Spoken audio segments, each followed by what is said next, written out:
Bismillahirrahmanirrahim. Assalamualaikum warahmatullahi wabarakatuh. Alhamdulillahirabbil alamin wa bihi nasta'in wa ala umuri dunya waddin wa ala alihi wa sahbihi ajmain. Honorable, to all the teacher has give me time to teach in this course, and I say thank you very much for your time has coming to course, Yang selanjutnya saya berterima kasih kepada kalian semua karena sudah bisa masuk pada hari ini, I hope all you all get healthy as well as saya harap semuanya sehat selalu, Oke, saya hanya akan menjelaskan hereditary exposition, What does it mean of exposition? Hereditary exposition, seperti yang sudah saya jelaskan kemarin bahwa hereditary exposition adalah gimana cara kita untuk mengungkapkan pendapat kita kepada orang lain atau menyampaikan pendapat kita tentang isu atau kasus. For example, contoh pendapat pendapat Sida tentang Sambo tentang pembunuhan berencana. Nanti dalam kepenulisan itu mempunyai syarat-syarat atau ketentuan how to write our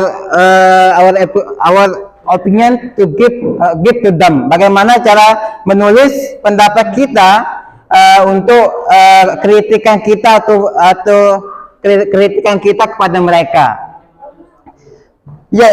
The first yang pertama adalah tesis, yang dimana tesis itu adalah judul atau topik sebuah isu atau topik sebuah pembicaraan dalam artian garis besarnya, Yang kedua, argumen. What does the mean of argument? The mean of argument is your opinion. Mana dari argumen itu adalah pendapat Sida, bahwa apa pendapat Sida tentang COVID-19. Nah, faktor-faktornya apa? Baik dari segi positif, negatif, dan bagaimana anggapan masyarakat awam tentang COVID-19. Yang ketiga itu recommendation, yaitu kesimpulan, saran, dan pendapat orang lain.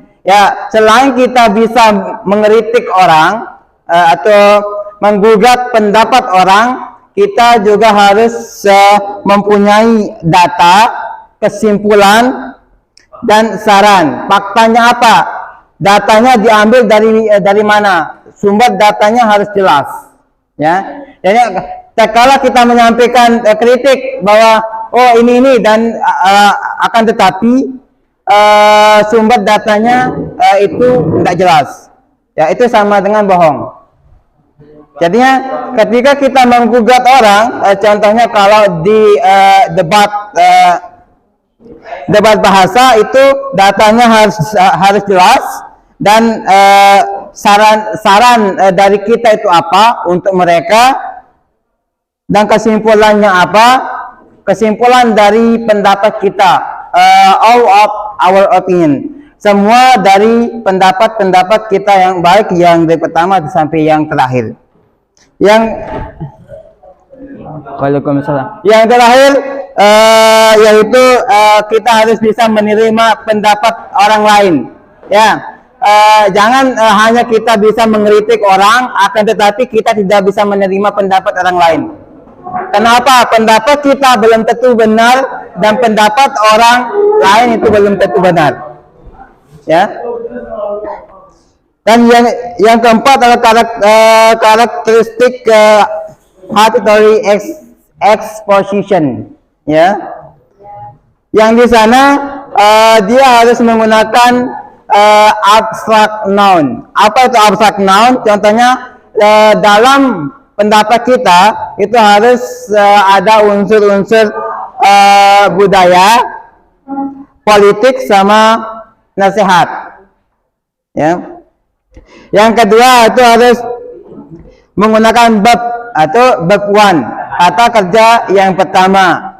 For example, contohnya eat, drink, think, worry, run, dan sebagainya.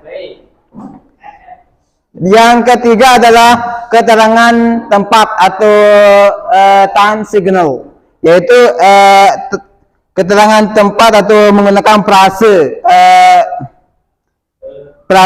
yang frase tentang waktu. Ya, apa itu frase? Frase adalah gabungan dua kata menjadi satu kalimat, yang dimana kata itu saling bersinambungan, kata satu sama kata dua. For example, contohnya first, second, third. Yang pertama, yang kedua, yang ketiga. Yang keempat itu kalimat pasif. What is the example of kalimat pasif? Contoh dari kalimat pasif adalah seperti larangan, forbidden. Ya, contohnya dilarang merokok di area ini. Siapakah yang melarang? Dia menggunakan pasif. Di balik dilarang itu ada orang di balik itu.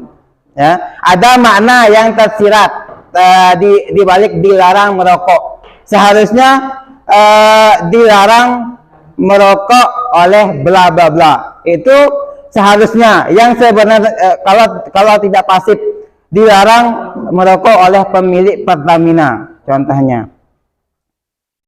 Karena dia menggunakan pasif, jadinya dia mempunyai makna yang tersirat, artinya makna yang tersembunyi. Ada orang di balik kalimat itu atau kata itu. Dan the last one is grammar simple present.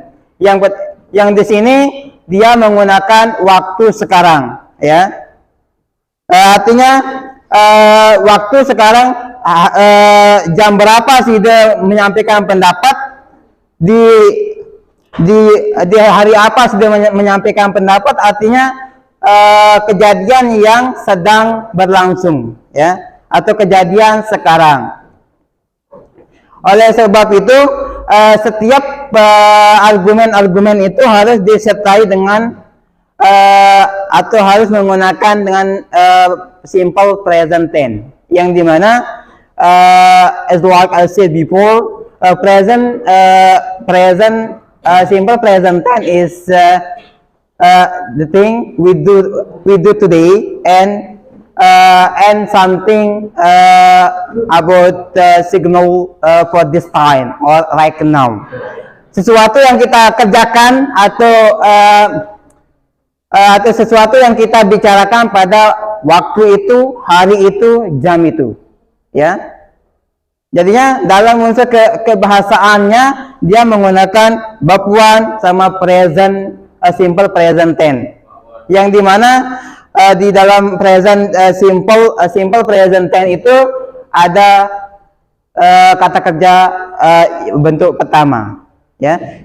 Murni, tidak ada tambahan ing atau ed, ya. Karena kalau tambahnya ing atau ed itu berbeda lagi kasusnya, ya. Maybe the last. Thank you so much. I say for your time. I hope you all understand about my explanation for today. Okay, thank you ya. Has done. Sekarang Saya minta untuk pembuatan contoh yang kemarin.